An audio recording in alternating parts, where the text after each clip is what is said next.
Hello hi అండి నమస్తే. ఇవాళ స్పెషల్ రెసిపీ వచ్చేసి నోరూరించే అల్లం పచ్చడి ప్రిపేర్ చేస్తున్నానండి. ఈ అల్లం పచ్చడి ఎండతో పని లేకుండా చాలా ఈజీగా తక్కువ టైంలోనే ప్రిపేర్ చేసేసుకోవచ్చు. ఇడ్లీ, దోశ, వడ ఏ టిఫిన్స్ లోకైనా చాలా రుచిగా ఉంటుంది. రైస్తో తిన్నా కూడా చాలా రుచిగా ఉంటుంది. ఈ అల్లం పచ్చడి వచ్చేసి ఎక్కువ రోజులు నిలవ ఉండాలన్నా అలాగే టేస్టీగా ఉండాలన్నా ఇలా ఒకసారి ట్రై చేయండి. ఈ అల్లం పచ్చడి వచ్చేసి అప్పుడప్పుడు తినడం వల్ల హెల్త్ కూడా చాలా మంచిది. ఇక వీడియోని ఎక్కడ కూడా స్కిప్ చేయకుండా చూసి మీరు కూడా తప్పకుండా ట్రై చేయండి.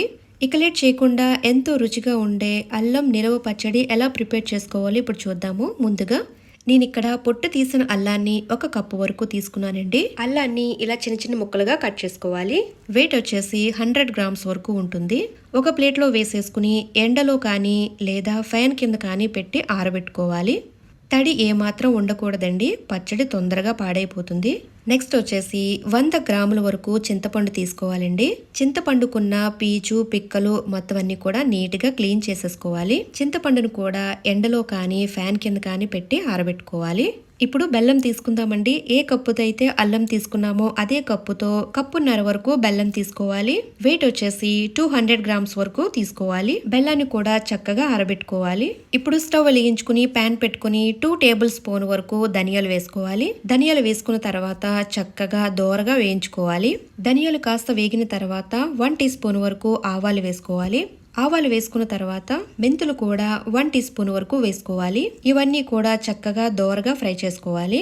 వీటిని వేయించుకునేటప్పుడు స్టవ్ వచ్చేసి లో ఫ్లేమ్ లో పెట్టుకుని వేయించుకోవాలి. చూసారు కదండి, చక్కగా వేగిపోయాయి. ఇప్పుడు ఒక బౌల్లోకి తీసుకుందాము. వీటిని పక్కకు పెట్టుకోవాలి. చూసారు కదండి, గంట తర్వాత అల్లం అయితే చక్కగా ఆరిపోయింది. ఇప్పుడు ఈ అల్లాన్ని చక్కగా వేయించుకోవాలి. అదే పెన్ లో 1 టేబుల్ స్పూన్ వరకు ఆయిల్ వేసుకోవాలి. ఆయిల్ హీట్ ఎక్కిన తర్వాత మనం తీసుకున్న అల్లాన్ని ఇందులో వేసేసుకుని చక్కగా ఫ్రై చేసుకోవాలి. అల్లం వేయించుకునేటప్పుడు స్టవ్ వచ్చేసి లో టు మీడియం ఫ్లేమ్ లో పెట్టుకుని వేయించుకోవాలి. అల్లం ఎంత బాగా వేయించుకుంటే అంత నిలవ ఉంటుందండి పచ్చడి.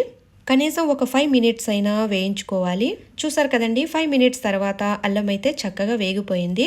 వేయించుకున్న అల్లాన్ని ఒక బౌల్లోకి తీసుకుందాము. చింతపండు ఉడికించడానికి ఒక గిన్నె తీసుకుందాము. ఇందులో 2 కప్పుల వరకు వాటర్ వేసుకోవాలి. వాటర్ వేసుకున్న తర్వాత బాగా మరిగించాలి.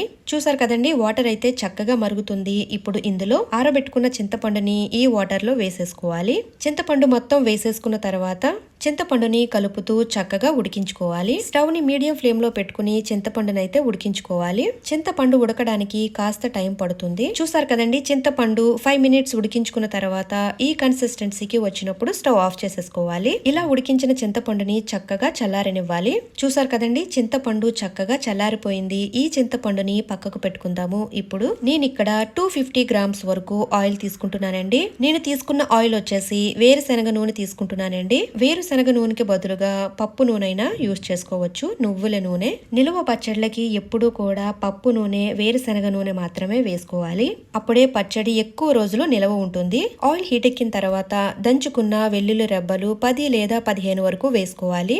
వెల్లుల్లి రెబ్బలు దంచకుండా ఆయిల్లో వేసారంటే పేల్తాయండి, చూసుకుని వేసుకోండి. నెక్స్ట్ వచ్చేసి 1 టేబుల్ స్పూన్ వరకు ఆవాలు వేసుకోవాలి. ఆవాలు వేసుకున్న తర్వాత 1 టేబుల్ స్పూన్ వరకు జీలకర్ర వేసుకోవాలి. తుంచుకున్న ఎండి మిరపకాయలు 3 లేదా 4 వరకు వేసుకోవాలి. స్టవ్ ని మీడియం ఫ్లేమ్ లో పెట్టుకుని వీటిని చక్కగా ఫ్రై చేసుకోవాలి. ఇప్పుడు ఇందులో ఫ్రెష్ గా ఉన్న కరివేపాకు కొద్దిగా వేసుకుందాము. 1/2 టీ స్పూన్ వరకు హింగు వేసుకుందాము.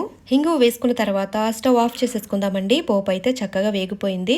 ఇప్పుడు ఇందులో 1/2 టీ స్పూన్ వరకు పసుపు వేసుకోవాలి. పసుపు వేసుకునేటప్పుడు స్టవ్ ఆఫ్ చేసుకుని వేసుకోవాలి, లేదు అంటే తొందరగా మాడిపోతుంది. ఇలా చక్కగా మిక్స్ చేసుకున్న తర్వాత ఈ పోపుని పక్కకు పెట్టుకుందాము. పూర్తిగా చల్లారనివ్వాలండి. ఇప్పుడు ఒక మిక్సీ జార్ తీసుకుని మనం వేయించుకున్న ధనియాలు, ఆవాలు, జీలకర్ర మిక్సీలో వేసేసుకోవాలి.